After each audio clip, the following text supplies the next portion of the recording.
later. There it is, heads up on that, so you have it. And hello, my name is Tim Ellis. My pronouns are he, him, and I am based in Toronto, in the western side in Etobicoke.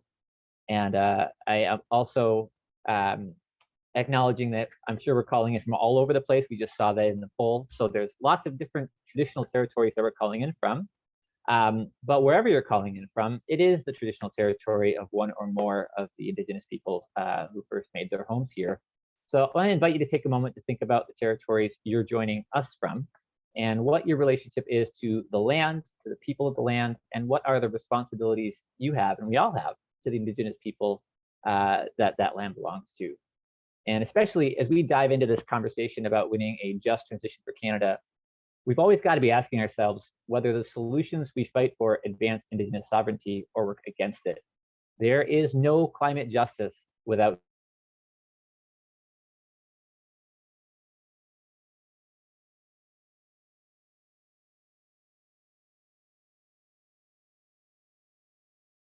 oppression of Indigenous people.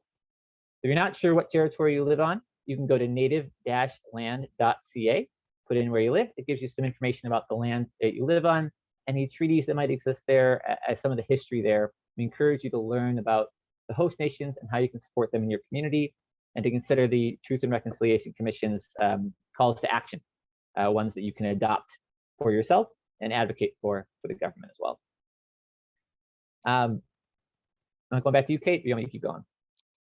You pass it back to me. Thanks Over to you. Sounds good. So before we dive into things, I wanted to take a moment to explain what to expect over this hour that we're going to be spending together. So to kick us off, the one and only Avi Lewis will be helping us set the context for the political moment we're in and what is required of us to win a just climate future. And from there, we're going to launch into our very exciting plan to launch a network of volunteer hubs across the country and win a just transition. So we'll walk you through the nuts and bolts of that plan. We'll send you into short breakouts to talk it all over. And then finally, we'll give you the keys to join the fight for a just transition, and that will bring us to our evening's close. So very quickly, some Zoom housekeeping. If you're comfortable, we would invite you to turn your camera on. Since we aren't in person together, it is really nice to just be able to see everyone's faces. There's hundreds of us on this call, and it's really exciting to just feel the magnitude of that. And just to note that we have turned off everyone's mics during the presentation. We'll also be disabling public chat for portions of the presentation because it can be very disruptive for anyone who's using a screen reader. So thank you for helping us make this call more accessible to all. You can always use direct chat to our chat moderator, Jesse, if you do need any assistance, and we'll be turning the chat on when we ask for participation in the chat. We do have a live transcription going, and if you want closed captions, those are available on our Facebook live stream. And if you have any questions that don't need to be answered during the presentation or that feel a little bigger in scale, you can send them to us at organize@leadnow.ca. And with that, I will pass the mic to Avi Lewis. You could say that Avi needs no introduction, but he is a filmmaker, a UBC professor, and a longtime climate justice activist. In 2015, he was one of the co-authors of the LEAP Manifesto, which helped inspire the Green New Deal and embodied many of the principles of the just transition that we're fighting for today. So Avi, over to you.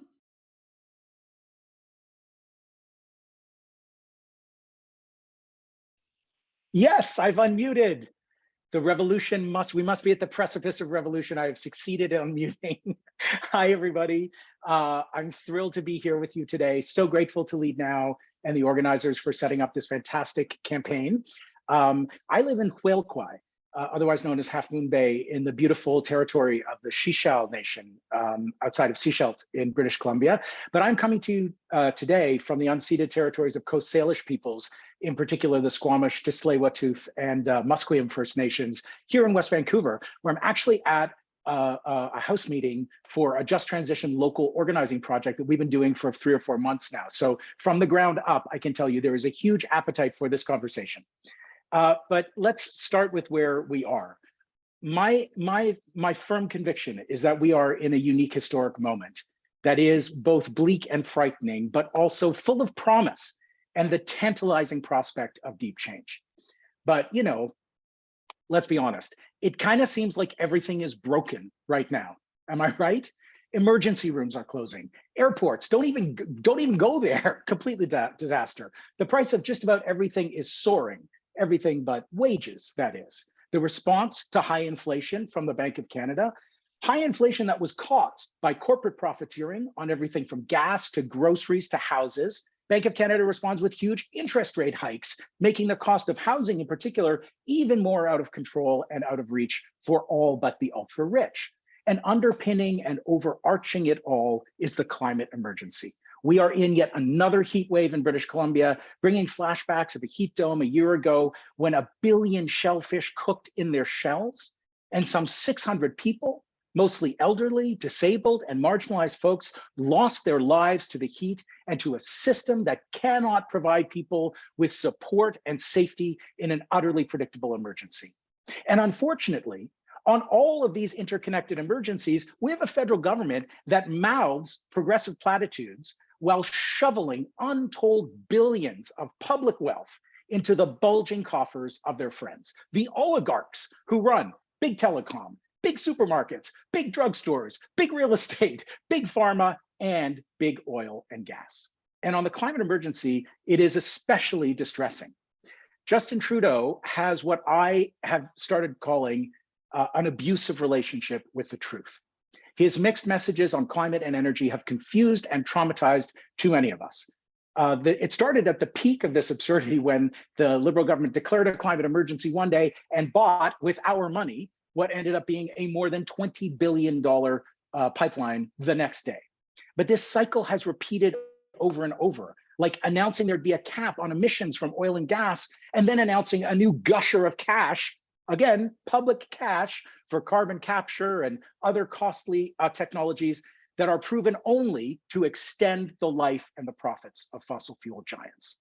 Just last week, the Prime Minister was in Nova Scotia on Thursday, announcing $255 million for wind energy. Good, right? Good climate signal. Yes, this is what we need. But he couldn't resist using this press conference to revive the prospects of an LNG, a fossil fuel project, using the excuse, the disaster capitalism excuse of the war in Ukraine. That project, by the way, that they're trying to revive now, failed initially last year because it wasn't viable without $1 billion in public government support. So you can guess where this one is going in the weeks to come. It's the same cycle over and over. And who is this industry that our government is so committed to enriching, that the big 5 banks in this country poured almost $1 trillion into financing in the few short years after the Paris Climate Accords? It is big oil.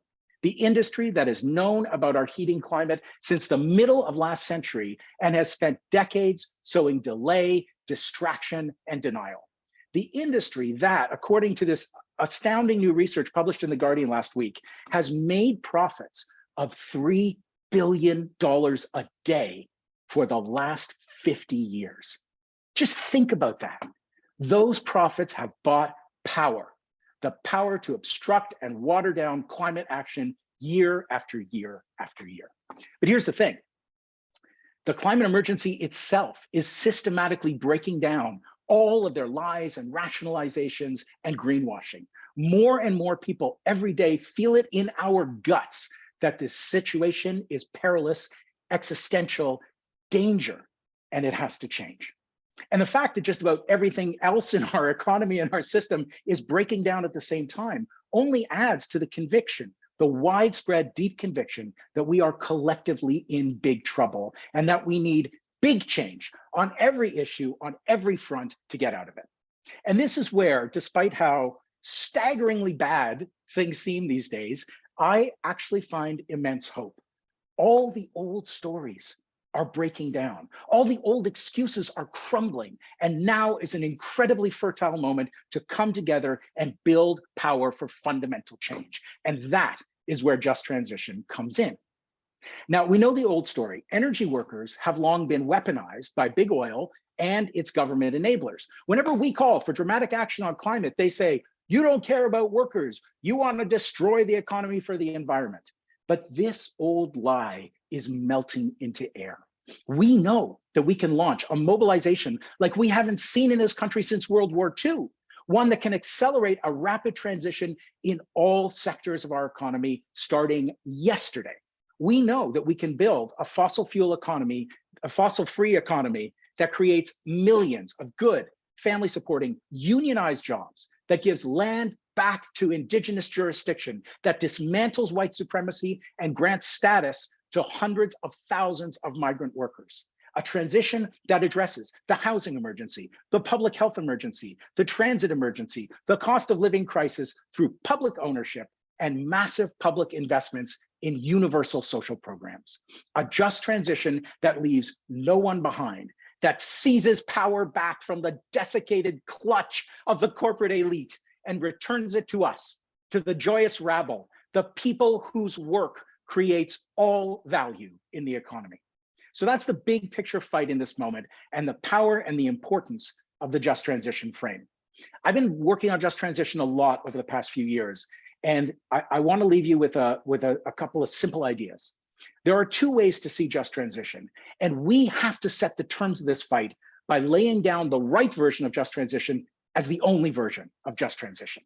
Just transition in the past has been treated by governments as a kind of minimalist labor market program, a paltry bit of unemployment insurance and mediocre training programs for a handful of workers in one sector that's going through big change. If we don't win this fight, the powers that be will try to make just transition in Canada just that, a symbolic gesture aimed at a small sector of energy workers. The other way of seeing just transition is the one we must win, a soaring, inspiring vision of the world we deserve, the world we need to survive and live in dignity.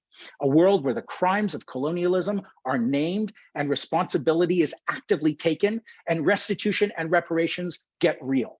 A world where the rights to comfortable, safe housing, healthy local food, clean and rapid transit, and meaningful work for all who can and want to work, where those rights are guaranteed for all and are not the privileged preserve of the 1%. A world where fossil fuel production declines rapidly, a managed decline that takes care of workers, not big oil profiteers and the banks that feed them. A world where low carbon care work, taking care of our elders, our children, and each other is prioritized and rewarded for what it is, the most important work in the world. A world where daycare workers make more money than day traders. A world where the climate emergency is met as an emergency with emergency measures designed to ensure equity, safety, and a decent life for all. A world of climate justice instead of climate apartheid. You know, the phrase just transition was coined by this kick-ass environmental trade unionist named Tony Mazzocchi in the 70s. But the frame of just transition has really been developed over decades by the climate justice movement, particularly by indigenous and racialized social movement leaders in the US and around the world. One of the groups that has done stellar work in this field is a brilliant collective called Movement Generation. And I would like to end by acknowledging their foundational work and the decades of work by the Climate Justice Alliance, of which they're a member. And to build on a slogan that they brought into the world, let me leave you with this. Transition is inevitable. Justice is up to us. Thank you. Let's do this thing.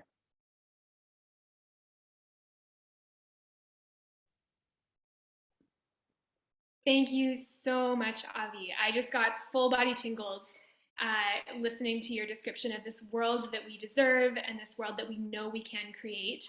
And I just want to thank you again for so clearly laying out the challenge and the opportunity of the moment that we're in.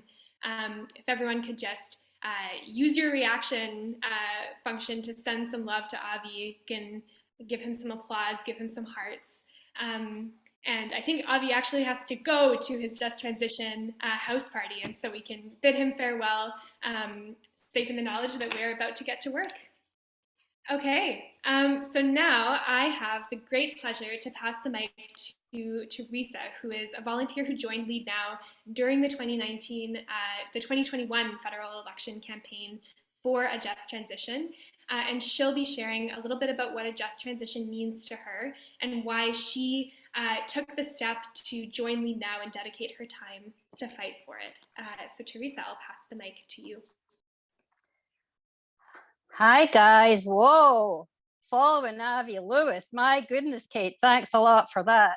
Anyway, Hi guys, my name's Teresa. I'm a retired healthcare worker. I'm a mom, I'm a nana, a grandmother, and I'm a great grandmother. And I'm a climate activist. And I'm one of those rabble that Avi talked about that's going to be taking the power back to the people. I did come to this late. I've only been this active for less than a year. I joined Lead Now around the time of the last federal election. I've always cared about justice and the environment, and I've brought my children up to be kind, compassionate, caring people. I also did some social justice work with a church group that I worked with. However, over the last few years, it's become more and more dire, the news on the radio and the television about global warming. And my thought was, yes, that's terrible, it's awful, and somebody else is going to have to sort this out. And then it hit me, it wasn't getting sorted out. And then it hit me again, that someone else was going to have to be me. What also hit was the hardest people that were getting hammered by all of these things were the disadvantaged and the marginalized that Avi was talking about. All over the world, climate change is going to hammer these people harder than it's going to hammer us, because we're lucky, we do okay in Canada. And the heat dome, most of the people that died in that were marginalized. So I want my grandchildren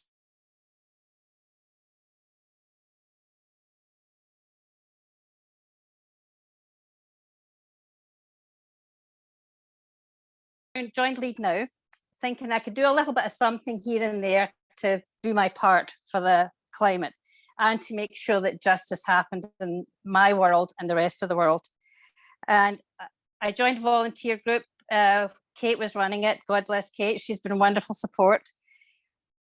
And then I got kind of thinking, well, I could do this. And I was absolutely terrified. I was going to be talking to strangers, trying to tell them why I thought they should vote for climate champions in the next election and how they could make a change by doing this.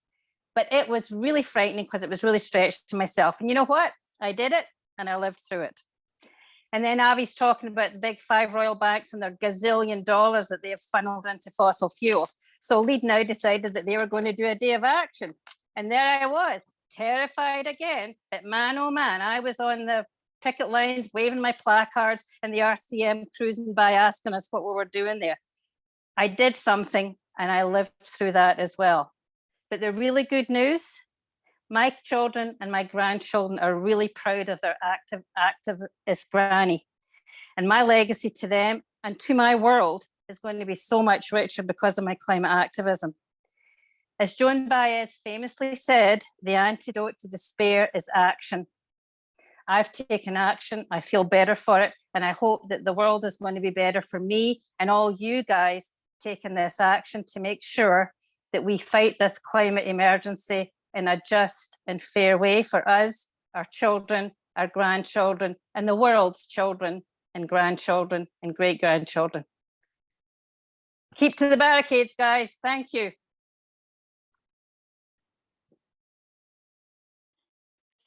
Teresa, thank you so much. I just went from tingles with Avi to tears with you. And I would just love to invite everyone to take a moment to share some appreciation for Teresa in the chat for being brave and sharing what's brought her into the fight for a just transition. Just take a moment to share some love for her. And the chat should be open, so you can just drop that appreciation in so she can see it. Okay, so we've talked about why we need a just transition. We've talked about what the moral call is for all of us to be here doing this work. And now let's talk about our plan to. So nod your hand or nod your head or raise your hand if you've ever experienced a moment in your time where a mass movement of people made something feel possible and didn't feel before. Seeing lots of nodding, lots of hands raised. Now drop in the chat what that was. What was the movement? What was the moment that made you feel like something was possible that hadn't felt possible before?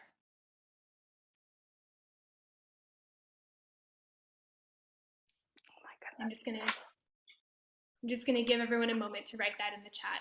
Climate strikes, the student strike and the Maple Spring in Quebec. Yes, the harm reduction movement, opposition to the Vietnam War. Yes, all of these are amazing examples of a wonky political term that we call active popular support. And active popular support is the name we give to the phenomenon of mass movements shifting what is politically possible. So the idea that is that if enough people come together to demand a change, even if that thing is totally outside the bounds of what's considered reasonable or winnable, they can make their demands seem commonplace in the eyes of the public, and then governments will be forced to follow the public's lead. That's what happened with the movement for Black Lives. It's what happened with Occupy and with the climate strikes. So the idea that we should defund the police or that there's a divide between the 1% and the 99%, these were all ideas that weren't commonplace until social movements made them so. And the climate strikes in 2019 in particular performed the absolutely essential task of convincing a majority of Canadians that the climate crisis is here and demands immediate action. Pre-climate strikes, the climate crisis consistently ranked low on public opinion polls about Canadians' top priorities, but afterward, it was one of the highest.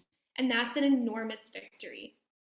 But what the climate strikes didn't have time to accomplish before COVID hit was aligning the public around the kinds of climate solutions we need, which is why, as Avi mentioned, we're now living in a world where Trudeau can get away with claiming to be a climate leader, all while buying pipelines and implementing peaceful and climate policies that have no real impact on emissions or on people's lives.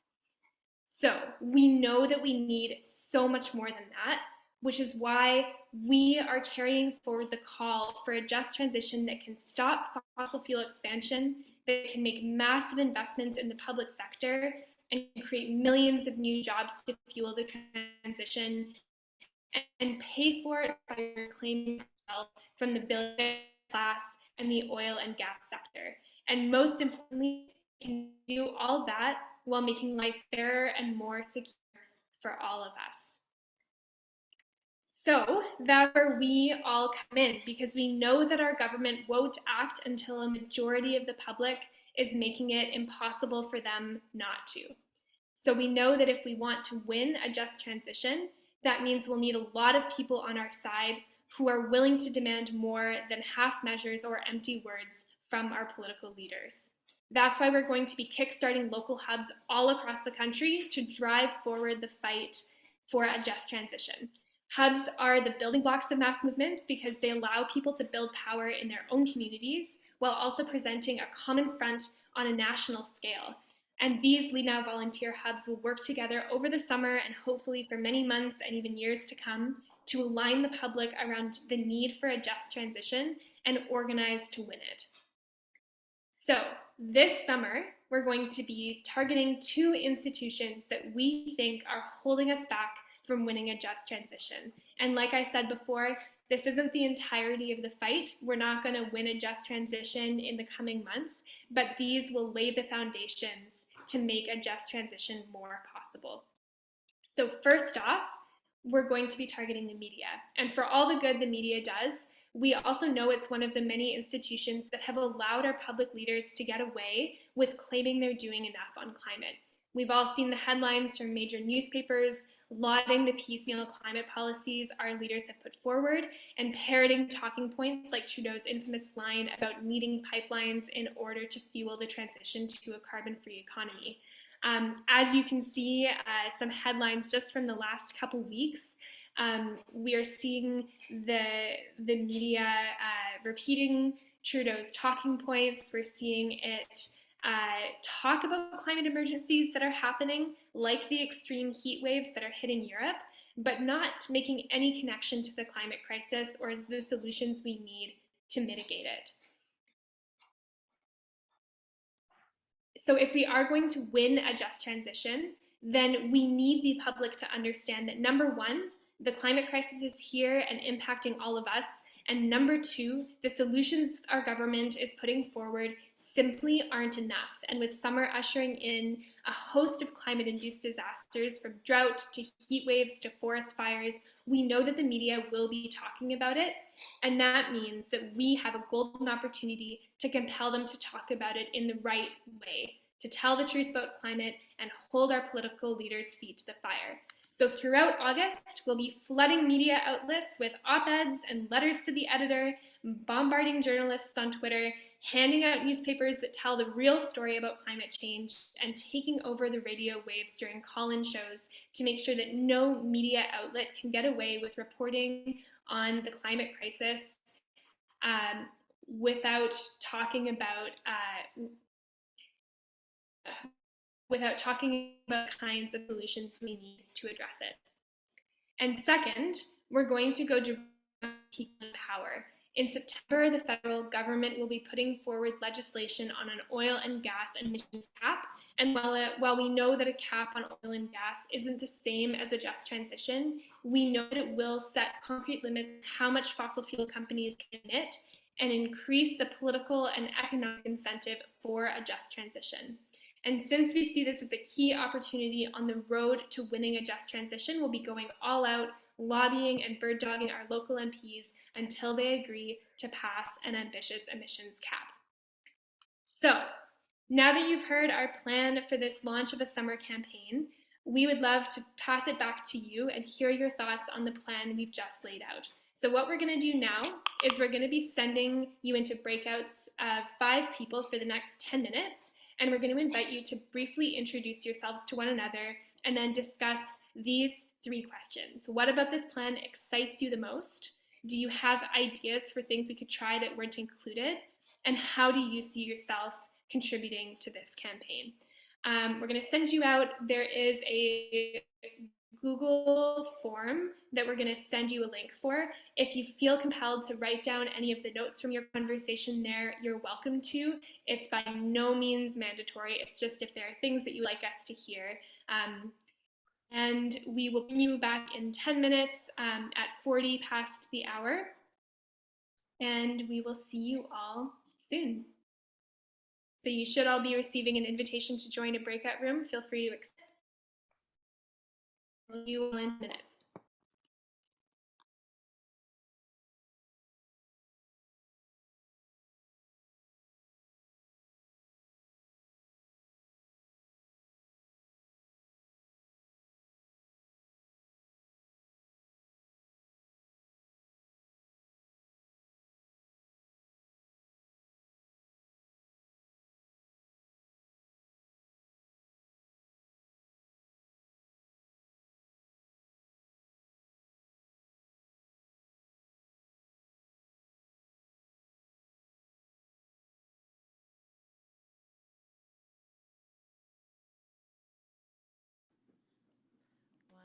And for folks who are not in breakout rooms, who don't want to join, you're also welcome to just take this 10-minute chunk of time to fill out the Google form on your own.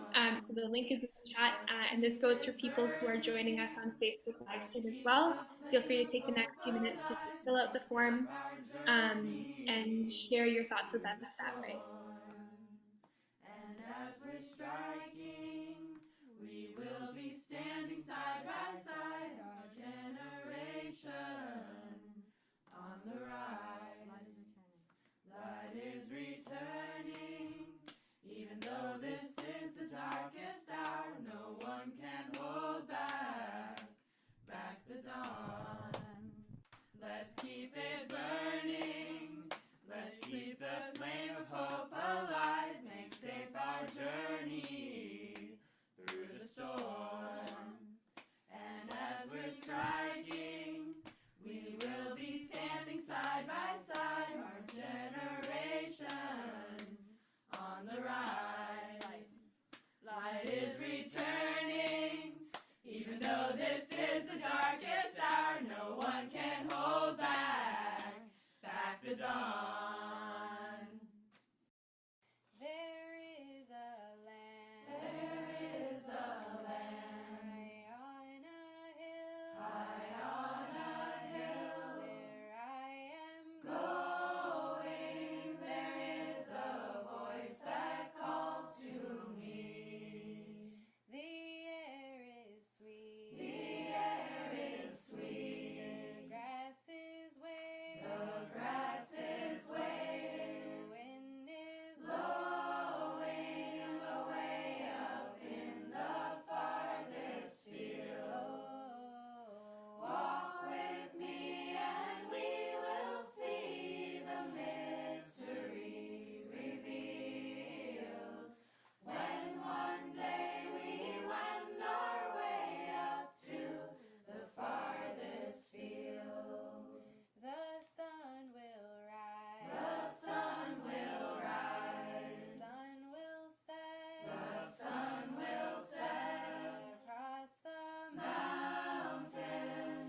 our way up to the farthest field.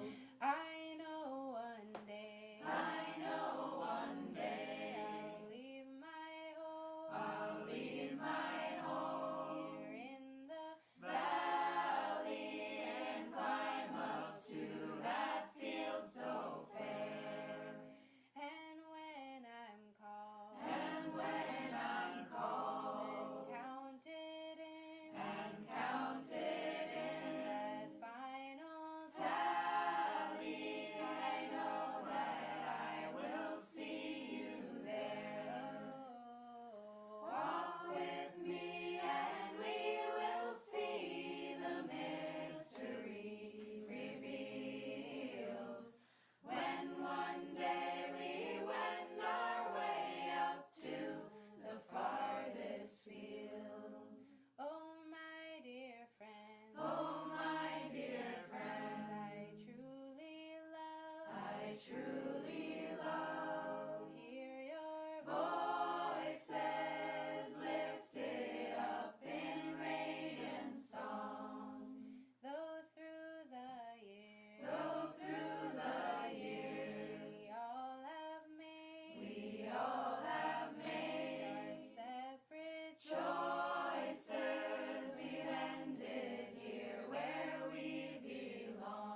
Right. Here.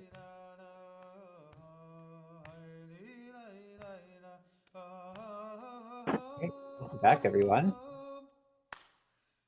Thanks, Aggie.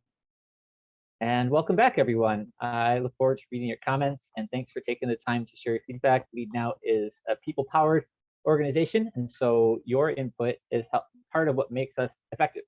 So really look forward to reading more about what you put in. And also want to say a big thanks to Kate and to Avi and to both of them for laying out the big picture for us. So they got to lay out the big picture. I get to talk about the nuts and bolts. And this process is where the magic happens. So here is how this is going to work.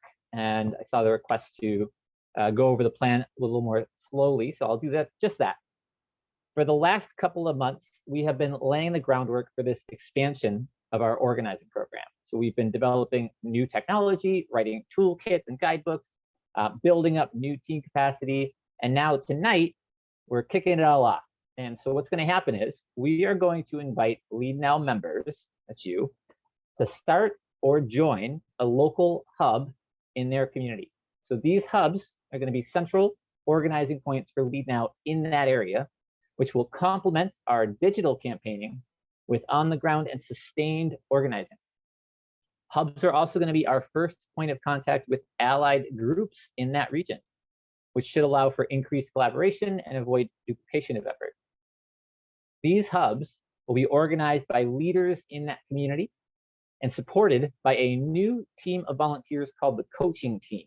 The coaches are going to meet regularly with hub leaders and members, offering an opportunity for the hubs and their members to provide feedback so we can continue to improve and to stay in touch with how things are unfolding on the ground. You are there locally, you know better than we ever could what's happening in your community, and we need that information.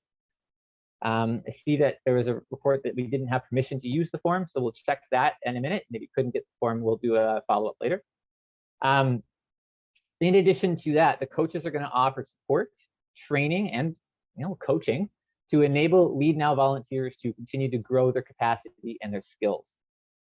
This is a distributed model of organizing, and what that means is that Lead Now will generate tactics and resources in consultation with our members, as always, and then distribute those to the hubs to take action. In other words, we are counting on you to make things happen. To quote Becky Bond, who was from the Bernie campaign in 2016, the revolution will not be staffed. So Kate and I are going to do everything we can to equip you with the skills and the resources you need to be effective and plug all of these hubs into a wider strategy for Lead Now and for the movement as a whole. One of the keys to this model is sustained momentum. I'm sure I saw a lot of familiar faces out there. Many of you have experienced organizing with us in the past, and we're very good at quickly mobilizing people for a big nationwide day of action, and it's quite effective. Then there's often lulls in between those moments of influence where we develop new tactics, build the structure for the next arc, and so forth.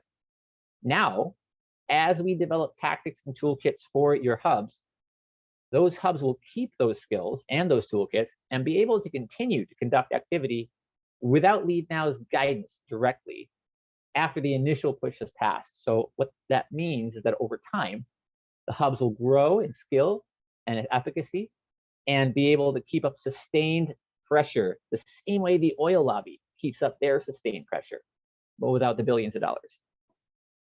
As always, we learn and we grow together.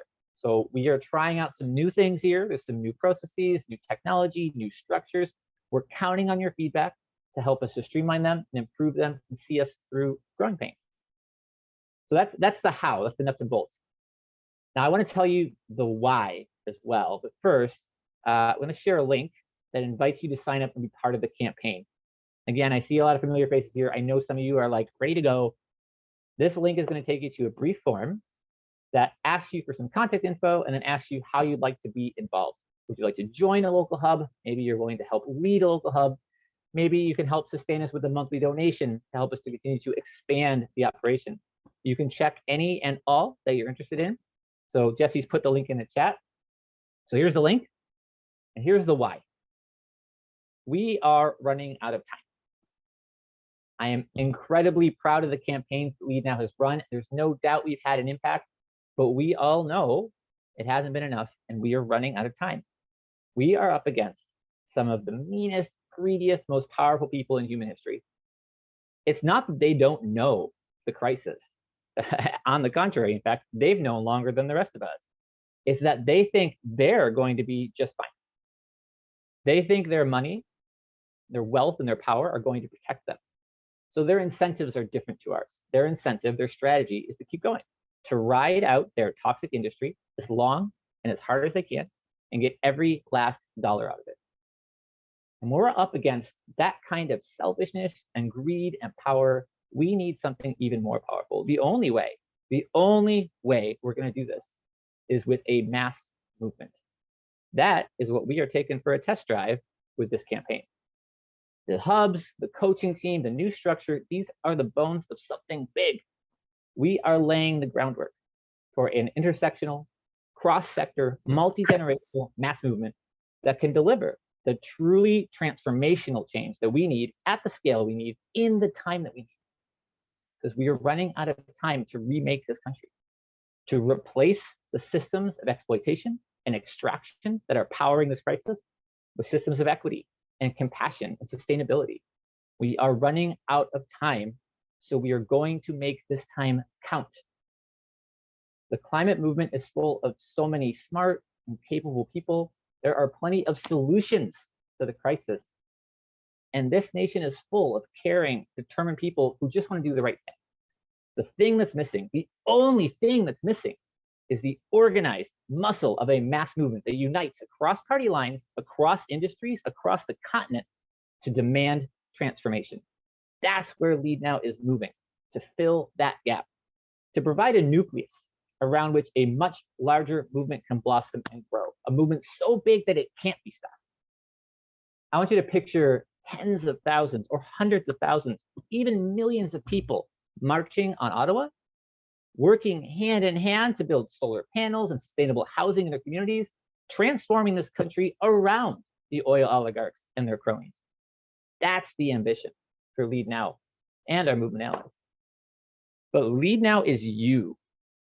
None of this can happen without you. If you haven't filled out the sign-up form yet, this is your chance. We're counting on you. I am counting on you. I've been hearing about this crisis my entire life. For years, I expected the same thing that always happens. You know, the rich and the powerful people, they'll figure it out, right? That hasn't happened. It's only gotten worse. And even when I was a kid, I was hearing people say, oh, these millennials are so great, they're so progressive, they're gonna make the world a better place. Cool. But we were kids. It's not our job. Why was that our job? And now I'm hearing the same thing about Gen Z. I love what the kids are doing, but it's not their job. And I'll be damned if I'm gonna kick that can down the road anymore. So no more waiting. It ends here. It is our turn. We are running out of time and no one else is coming to save us. And that's fine, because we have what we need together. You are Lead Now, we are Lead Now, and together we can reclaim our future from the oil barons who've stolen it. And it just starts with filling out a form. It's that easy. And it ends with transforming this country into the decolonized, decarbonized beacon of justice and equity for all that we deserve. This is the time. This is the time we come together. This is the time we dream big. This is the time that the future gets decided. If we work together, that choice is ours to make. So fill out the form, and we're going to make it happen. I want to thank everyone who's been part of this call. I want to thank all of you who filled out the form already. I see that we have, let's see, oh wow, lots of people in here. It keeps coming, keep them coming, keep them coming. Let's see, we have how many people in the call? Oh, just shy of 200. Oh, we're going, there we go. We are almost to 100, we're almost to half. Keep them coming, there we go. That's what I'm looking for. If we're gonna change everything, and that's what we gotta do, then we need everyone. So you came here tonight for a reason. I'm not gonna tell you why, I don't wanna speak for you. I know why I'm here. When we were planning this out, this campaign, I was very clear that I wanted to make sure that a mass movement was explicitly part of the goal. That's the only thing that's going to do it. And we're out of time. So we're going to do it that way. But a mass movement means we need all of you. So make sure you fill it out, get involved. We will plug you in. We will work together. We will figure out what we need to do. to make this happen. You're determined, you're committed, and we can do it. I see lots more people filling in here. This is great. Very excited. Yeah, there we go. Awesome. So what I want to do now, I want to say, first of all, a big thank you to everyone who's filled out the form already. Oh, there's lots more coming in. This is fantastic. Thank you all. I am so excited to work with you all. I aim to win this. I aim to win this. I'm tired of losing. I'm tired of having to have this weight over my shoulder. I would love the world to be a place where I could just throw parties every weekend like I was doing before as a rave DJ. That's what I want to go back to. But we can't do that until we secure that future for all of us, until we make sure that we have a sustainable and equitable future for all. And that's going to happen now. No more waiting. So thanks to all for joining us. Thanks to Avi. Thanks to Teresa so much. It's amazing. Thank you to Kate for organizing all this. Kate did a phenomenal job putting this all together, did really all of the work on organizing this call. Thanks to Jesse and Maggie for your tech support. Thanks to everyone who came and everyone especially who signed up. We will be sending a follow-up email to you all with links to join your local hubs and inviting you to continue the conversation about this campaign. Like I said earlier, in order to change everything, we need everyone. Can't wait to launch into this action for just transition with all of you. We're gonna make it happen. Long past time, we're gonna do it. So let's have everyone come off mute. You can change it so you can all unmute, and let's all say goodbye to each other, or goodbye for now, because we're gonna be seeing a lot of each other real soon. Unmute everyone. There you go. Bye, everyone. Bye. Thank you. Thanks for coming. Tim. Talk to you soon. Bye. You, Tim. Bye. Bye. Nice to Thanks, meet you, Tim. Colin. Bye. Bye. Very much. Power to the people. Power to the people. Yeah. One We word. are the People power. We are the people. That's the spirit. I love it. I love it. All right. See y'all soon. See you in the Google